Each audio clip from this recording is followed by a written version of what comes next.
a much-anticipated media conference by Hong Kong's police watchdog. A 999-page report released by the Independent Police Complaints Council on 9 months of police conduct during some of the largest anti-government protests ever seen in the territory. Protesters being beaten by masked men with sticks and rods, as police were accused of turning a blind eye. The use of force and firing of tear gas at protesters in subway stations. This is an emergency. And the siege of Hong Kong's Legislative Council. All provoked accusations of excess force, collusion and inaction by the police, which prompted the watchdog's inquiry.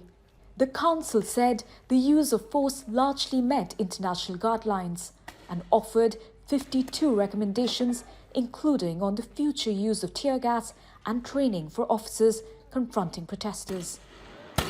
Protests which originally were peaceful, they then degenerated into violent protests, using weapons of all kinds, in fact, against police and others.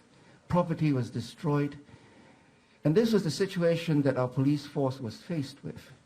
When they are faced with this situation, of course, they have to enforce the law and they have to protect themselves.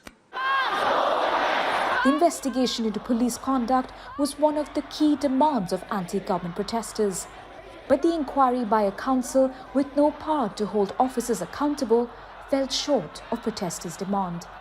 It claimed that the public is biased and that the police did nothing wrong, which proved that the police watchdog is far more serving the interests of the authorities.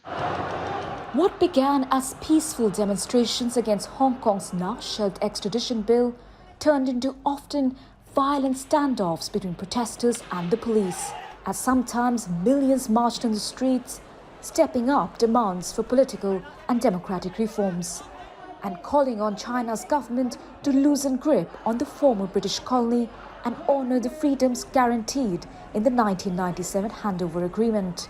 I'm not naive to think that the publication of the report or my response to the report, even accepting all the recommendations for implementation, will put an end to this social unrest.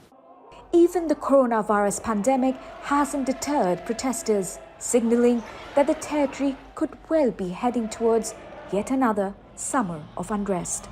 Priyanka Gupta, Al Jazeera.